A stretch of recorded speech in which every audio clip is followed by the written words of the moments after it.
뒷분 같이 한번 인사하겠습니다. 오늘 주일부 예배 잘 오셨습니다 하고 한번 인사하시죠. 주일부 예배 잘 오셨습니다. 우리 한 번 더 인사하겠습니다.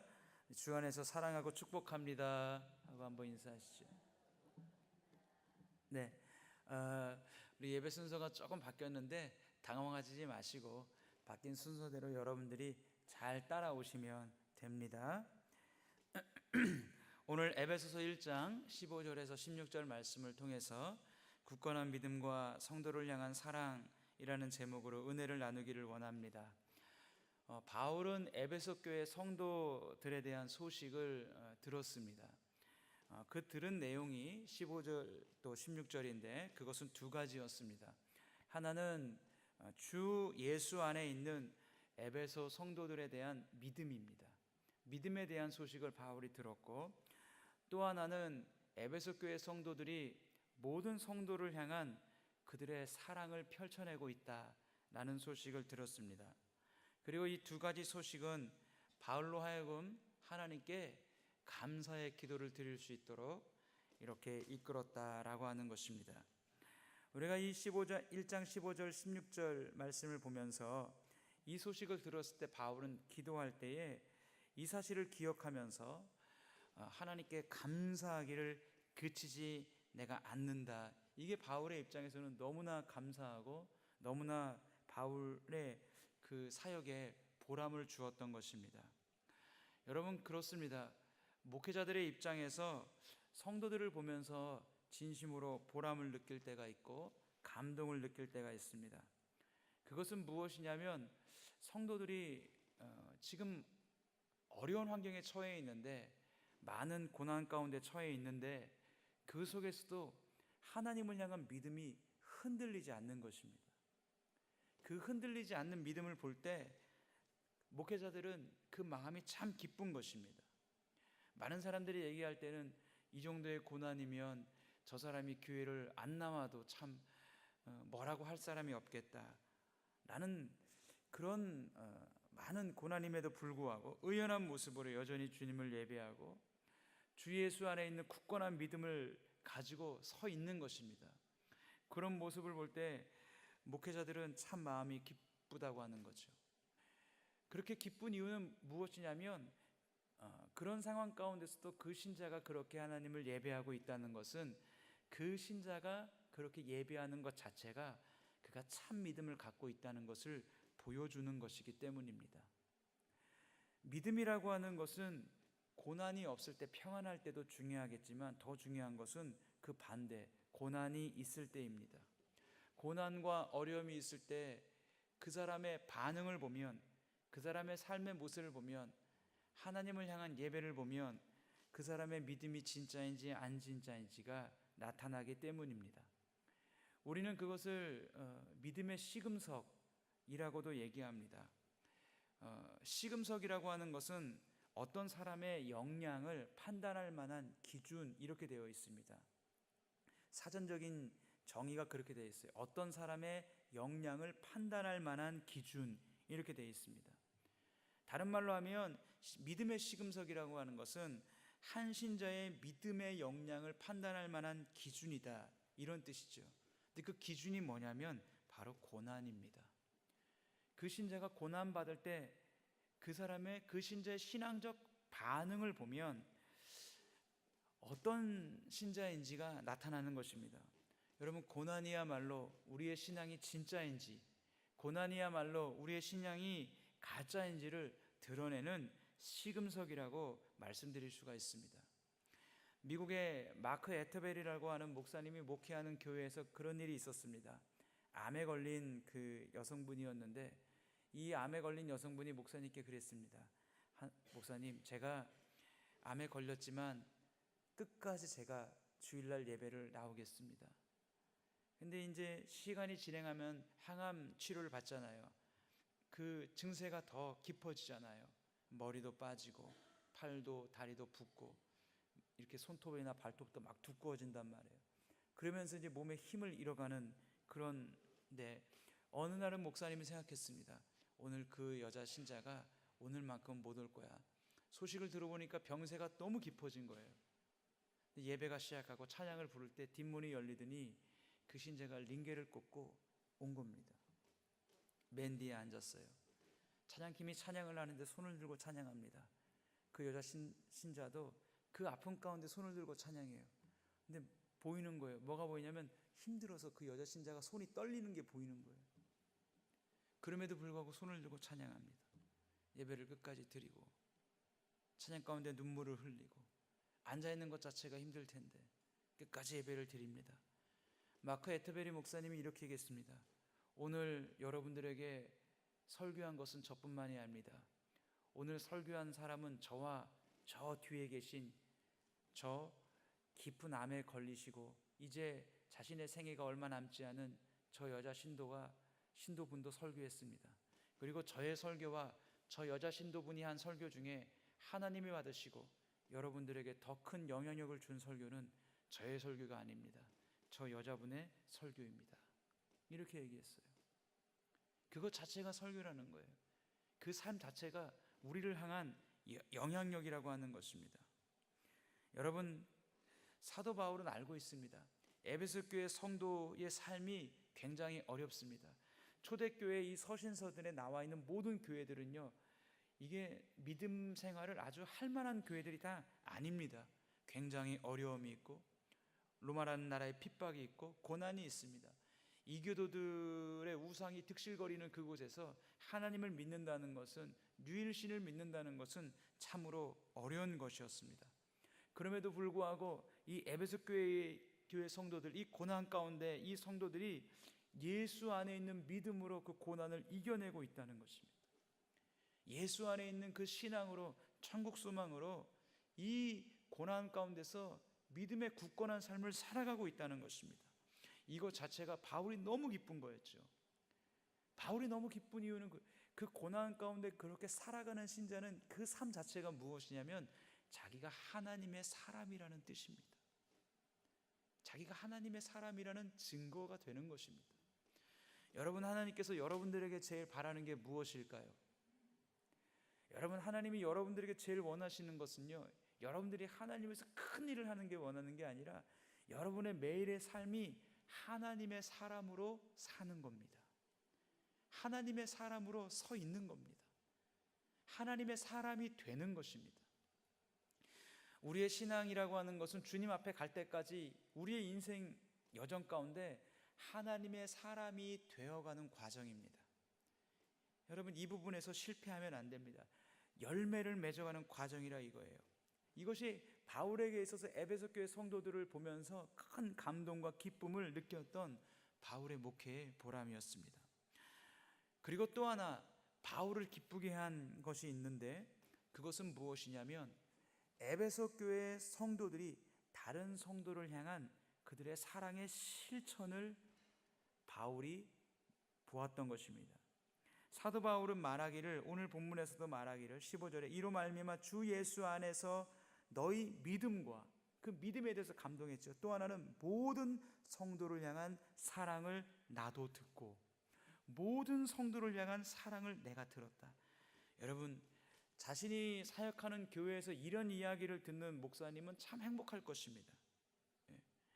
성도를 향한, 모든 성도를 향한 그 성도끼리의 사랑을 베푸는 모습을 사도 바울이 지금 듣고 있다는 거예요. 보고 있다는 거예요. 중요한 것은 이겁니다. 그 사랑이 어떤 사랑이냐? 모든 성도를 향한 사랑입니다. 할렐루야. 모든 성도를 향한 사랑입니다. 모든이라는 이 단어 안에는 많은 것들이 함축되어져 있습니다. 그 뜻이 내가 원하는 성도만이 아닙니다. 내 마음에 맞는 성도만이 아닙니다. 내 생각에 맞는 사람만이 아닙니다. 내가 대하기 편한 신자만이 아닙니다. 모든 성도입니다. 모든 성도를 차별 없이 사랑하는 모습이 에베소 교회 성도들의 신앙의 특징이었다고 하는 것입니다. 여러분, 예수님께서도 십자가에 죽으실 때 자기에게 호의적으로 대하는 사람들만을 위해서 죽으신 것이 아니잖아요. 그죠? 자기에게, 예수님께 호의적으로 대하시는 분들만을 위해서 죽은 게 아니잖아요. 만약에 예수님에게 잘해준 사람만을 위해서 죽었다고 한다면 로마 병사들이나 유대인들은요 다 지옥 가야죠. 그렇지 않다고 하는 거예요. 에베소 교회 성도들의 이 신앙이 훌륭한 점이 이것이었다고 하는 거죠. 예수 그리스도의 사랑을 실천하되 이렇게 차별을 해서 실천하는 게 아니라고 하는 것입니다. 내 마음에 맞는 성도만 사랑하는 것이 아니라고 하는 것입니다. 계산하지 않고 나에게 잘해주든 잘해주지 않든 동일한 예수교의 사랑을 에베소 교회 성도들이 펼쳐내고 있다고 하는 거죠. 이것이 사도 바울 입장에서는 굉장히 기쁜 겁니다. 여러분, 히브리서 12장 14절 말씀에 이런 말씀이 있습니다. 모든 사람과 더불어 화평함과 거룩함을 따르라. 이것이 없이는 아무도 주를 보지 못하리라. 다시 한번 말씀드릴게요. 히브리서 12장 14절, 저의 말이 아니고 성경 말씀입니다. 모든 사람과 더불어 화평함과 거룩함을 따르라. 이것이 없이는 아무도 주를 보지 못하리라. 이것이 없으면 아무도 주를 보지 못한대요. 모든 사람과 화평하고 거룩함을 따르지 않고서는 주님을 볼 수가 없다라고 히브리서 12장 14절에 히브리서 기자가 얘기합니다. 제가 교회사 책을 읽은 것 중에 현대인을 위한 교회사라고 하는 책이 있습니다. 굉장히 좀 두꺼워요. 덴버 신학교 교수였던 브루스 셸리라는 분이 쓰신 책인데요. 그분이 그 책에서 보면 초대교회가 복음이 그렇게 전파되고 확장된 원인이 있다. 그냥 확장된 게 아니다 라는 이유를 4가지를 듭니다. 첫째, 초대교회 신자들의 복음에 대한 불타는 확신이 있었다는 거예요. 불타는 확신. 이 복음을 믿으면 나는 반드시 천국 간다. 예수 그리스도 안에 있는 자는 구원받는다 라는 불타는 확신. 두 번째, 당시 사람들이 느끼고 있던 내세의 필요성. 죽은 후에 내가 좋은 데 가면 좋겠다. 죽은 후에 내가 구원받았으면 좋겠다. 죽은 후에 무엇인가 있을 거야. 나는 그 필요성에 대한 충족시켜주는 진리를 이 사람들이 가지고 있었다는 거죠. 확실한 진리를.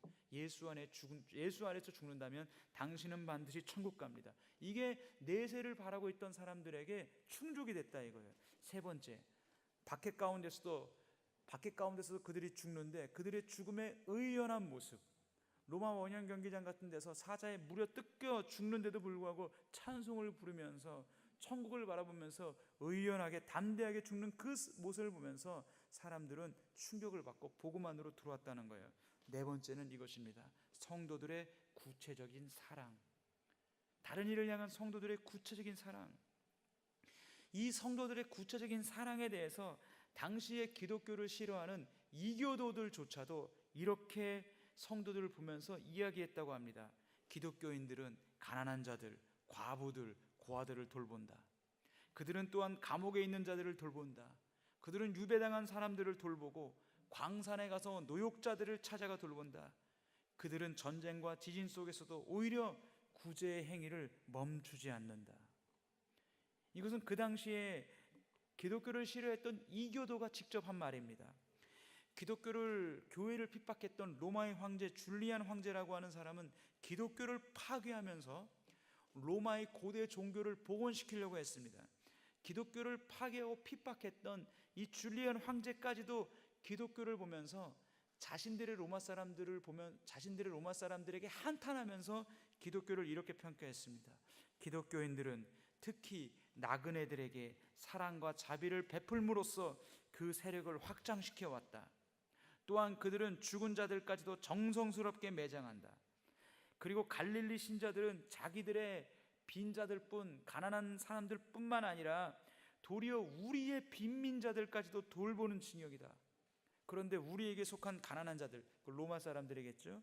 로마 사람들에게 속한 가난한 자들은 아무에게도 도움을 받지 못하고 헤매고 있다. 이 줄리안 황제가 이렇게 얘기했다는 겁니다. 기독교를 핍박하면서도 기독교의 확장에 대해서 이렇게 얘기를 했다는 거예요. 여러분, 가난한 나라도 구제 못한다는 이야기가 있습니다. 그럼에도 불구하고 초대교회 성도들은 포기하지 않았습니다. 무엇을 포기하지 않았느냐? 모든 일을 향한 사랑을 포기하지 않았다고 하는 것입니다. 여러분, 생각해 보십시오. 우리 교회 안에서도, 우리 성복교회 안에서도 참 그 신자는 지금 만난 이 일이 참 어려운 일을 만나고 있어. 힘든 일을 만나고 있어. 그럼에도 불구하고 그 어렵고 힘든 일 가운데 오히려 그 신자가 사랑을 실천합니다. 다른 사람을 위해서 구제합니다. 다른 사람을 돕습니다. 자기도 연약한데 자기도 연약함에도 불구하고 또 다른 연약한 지체들을 신앙적으로 세워지기를 원하고 관심을 베풀어주고 사랑을 베풀어준다는 모습이 있다고 하면 여러분, 이것은 큰 목회자의 기쁨이 아니겠습니까? 또한 그 모습은 다른 성도들에게 은혜와 도전을 주지 않겠습니까?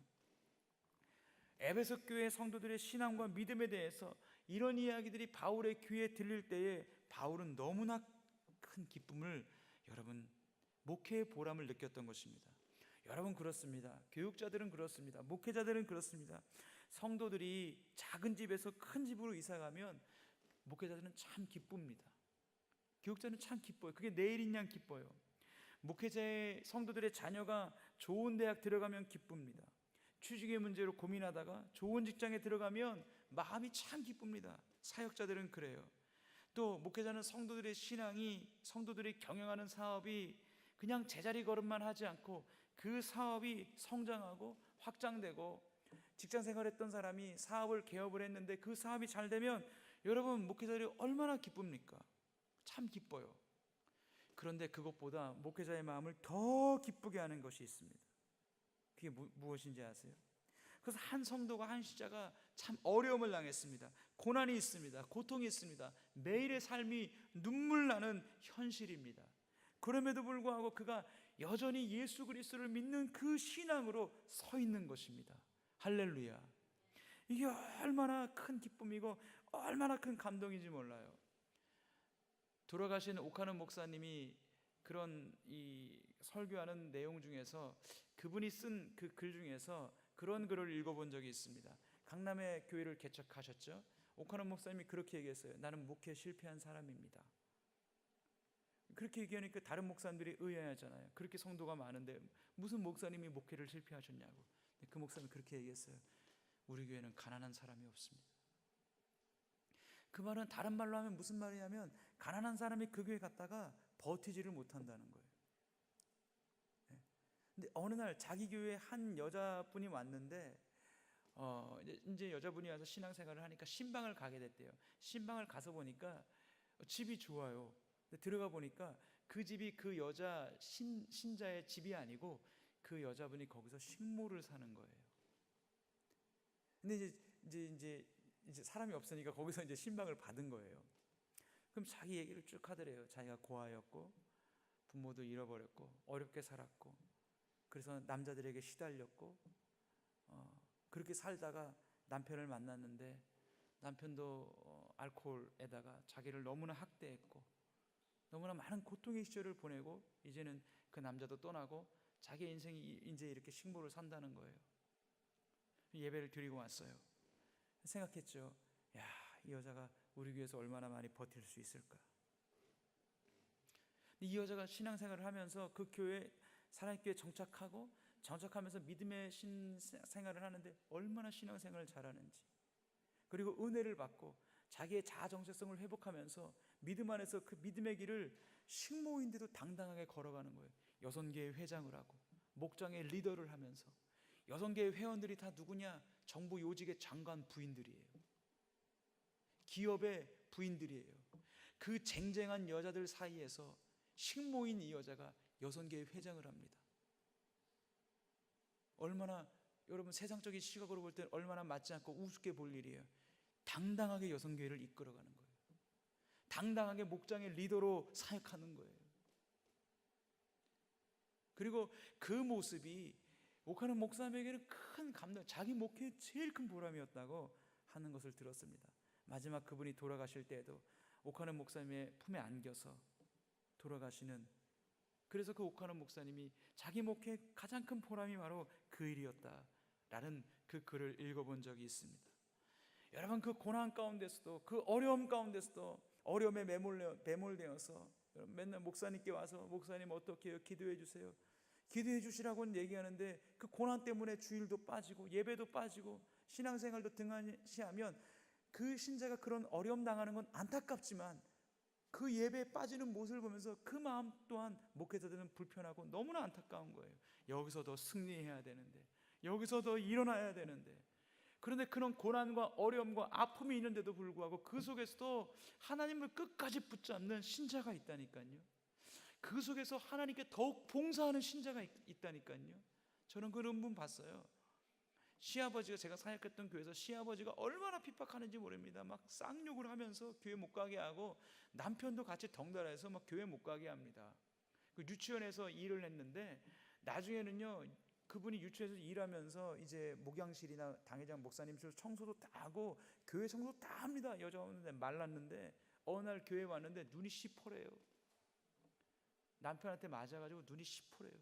근데 그 눈 시퍼란 거 가지고 와가지고도요, 교회 봉사하고요, 목양실 청소 다 하거든요. 창피하죠. 부끄럽죠.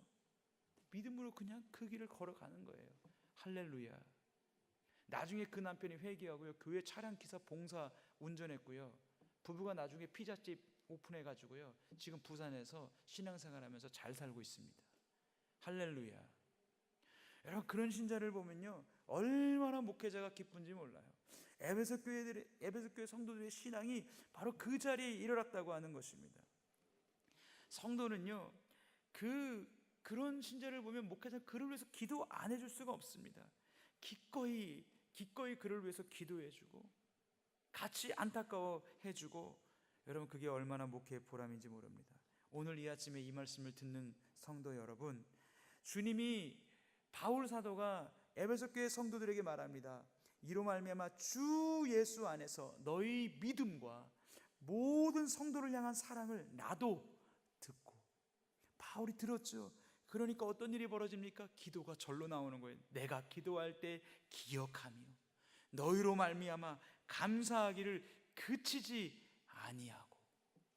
너희 때문에 내가 너희로 위해서 중보기도 하고 감사기도 하는 게 내가 그치지 않는다. 할렐루야. 오늘 일부 예배 나오신 여러분들에게 부탁드립니다. 여러분들이 그런 신자가 되어 주십시오. 할렐루야. 여러분들이 그런 성도가 되어 주십시오. 일희일비하지 마시고 여러분이 이 믿음의 길을 걸어가되 하나님의 마음을 감동시키고 또 같이 함께 이 길을 걸어가는 교육자들의 마음을 기쁘게 하고 감동시켜주는 귀한 성도들이 되시기를 주의 이름으로 축원드립니다. 여러분, 라틴어에 이런 말씀이 있습니다. 라틴어에 제가 옛날에 김남준 목사님 설교를 드리면서 그 얘기를 들었는데 마음에 와닿더라고요. 이런 말이 있어요. 프리시즌즈 포크라메이션 이라는, 여러분이 어디 가서 라틴어 무슨 단어 들어보시겠어요? 이럴 때 한번 들어보는 거죠. 저도 라틴어 이거밖에 몰라요. 프리시즌즈 포크라메이션 뜻이 뭐냐면 당신의 존재하는 것 자체가 나에겐 기쁨입니다, 이런 뜻이에요. 당신이 거기 서 있는 그 자체가 나에겐 위로입니다.